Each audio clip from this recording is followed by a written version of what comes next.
Hi friends, welcome to our channel. నేను మీ MPR. మన ఛానల్ని లైక్ చేయండి, షేర్ చేయండి, కామెంట్ చేయండి మరియు సబ్స్క్రైబ్ చేయండి. ఢిల్లీలో మళ్ళీ కుట్రకోణం మొదలుపెట్టారా మన రాష్ట్ర ముఖ్యమంత్రి చంద్రబాబు నాయుడు గారు అంటే అవునే అనిపిస్తూ ఉంది.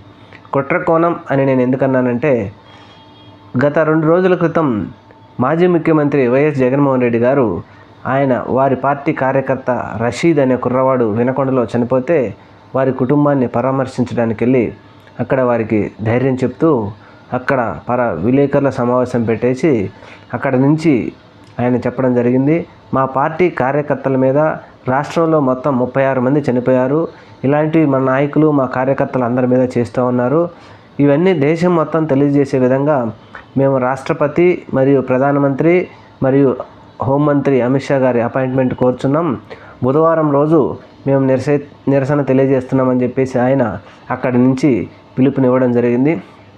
అప్పటి నుంచి చంద్రబాబు నాయుడు గారు జగన్మోహన్ రెడ్డి గారికి ఢిల్లీలో అపాయింట్మెంటు దొరకకుండా చేయాలని చెప్పేసి విశ్వ ప్రయత్నాలు చేస్తున్నారు. మరి ఆయన చేసే ప్రయత్నాలు ఎలా సక్సెస్ అవుతాయా ఫెయిల్ అవుతాయా అనేది చూడాలి, మనకు బుధవారం రోజు తెలుస్తుంది. కానీ మనం ఆలోచిస్తే జగన్మోహన్ రెడ్డి గారికి ప్రధానమంత్రి మోడీ గారు అపాయింట్మెంట్ ఇవ్వరా అని అంటే ఇస్తారని అనిపిస్తూ ఉంది. ఎందుకంటే ఆయనకు రాజ్యసభలో 11 మంది రాజ్యసభ సభ్యులు ఉన్నారు. ఇప్పుడున్నటువంటి కేంద్ర ప్రభుత్వం కంపల్సరీ ఏ బిల్లులు తీసుకొచ్చినప్పటికీ రాజ్యసభలో ఆమోదం పొందాలంటే కంపల్సరీ జగన్మోహన్ రెడ్డి గారి సహాయ సహకార్యాలు కంపల్సరీ అవసరము. అందువలన ఈ మధ్య జరిగినటువంటి స్పీకర్ ఎన్నికలో కూడా ఆయన జగన్మోహన్ రెడ్డి గారికి ఫోన్ చేసి ఆయన మద్దతు కోరడం జరిగింది. అందువలన అంత ఈజీగా జగన్మోహన్ రెడ్డి గారికి అపాయింట్మెంట్ ఇవ్వకుండా ఉండరు అని అనిపిస్తూ ఉంది. విశ్లేషకులు కూడా అదే చెప్తున్నారు. ఒకవేళ రకరకాలుగా చంద్రబాబు నాయుడు గారు అయితే ప్రయత్నాలు స్టార్ట్ చేస్తూనే ఉంటారు. అందులో ఫస్ట్ది ఏంటంటే, మన రాష్ట్రంలో తెలుగుదేశం మంత్రులు కానీ ఎమ్మెల్యేలు కానీ ఎవరో మాట్లాడకుండా ఓన్లీ బీజేపీకి సంబంధించినటువంటి మంత్రి ఆ ఎమ్మెల్యేలతో మాట్లాడిస్తున్నారు. అలా ఈయన ఎందుకు మాట్లాడించాడు అంటే ఇది ఒక పథకం ప్రకారమే మాట్లాడిస్తున్నారు అని విశ్లేషకులు చెప్తూ ఉన్నారు. అదేంటి అంటే, కేంద్ర ప్రభుత్వం ఒక మాజీ ముఖ్యమంత్రికి అపాయింట్మెంట్ ఇవ్వాలి అంటే ఆ రాష్ట్ర ప్రభుత్వం సంబంధించిన నాయకుల్ని మాట్లాడతారు. అలా మాట్లాడినప్పుడు ఈ విధమైనటువంటి చర్చ వారి దగ్గర వస్తుంది. ఆ వచ్చినప్పుడు ఆ చర్చ పరంగా అపాయింట్మెంట్ క్యాన్సిల్ చేస్తారనే ఉద్దేశంతోనే వీళ్ళు ఈ విధంగా మాట్లాడిస్తున్నారు.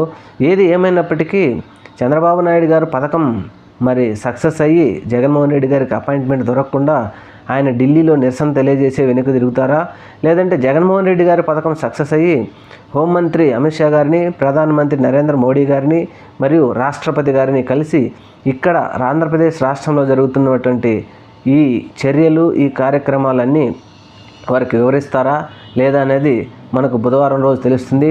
ఏది ఏమైనప్పటికీ ఇప్పటి వరకు మనం బీహార్ గూండాలు అని మాట్లాడుకునే వాళ్ళం. కానీ ఈ ప్రభుత్వం ఏర్పడిన 45 రోజుల్లోనే ఆంధ్రప్రదేశం గూండాలు రౌడీజంగా తయారైపోయింది. రాబోయే కాలంలో ఆంధ్రప్రదేశ్ గూండాలు, ఆంధ్రప్రదేశ్ రౌడీలు అని అంటారు. ఆల్రెడీ నేషనల్ మీడియా కోడైకొస్తూ ఉంది. ఆంధ్రప్రదేశ్ గూండాలు ఈ విధంగా తయారయ్యారు, పేద ప్రజలను బతకనివ్వడం లేదని చెప్పి కోడైకొస్తూ ఉన్నారు. ఇది అంతా తెలియజేయడానికే మన మాజీ ముఖ్యమంత్రి జగన్మోహన్ రెడ్డి గారు దేశ రాజధాని అయినటువంటి ఢిల్లీలో గలమెత్తుతున్నారు. చూద్దాం మరి. Thank you. మన ఛానల్ని సబ్స్క్రైబ్ చేయండి.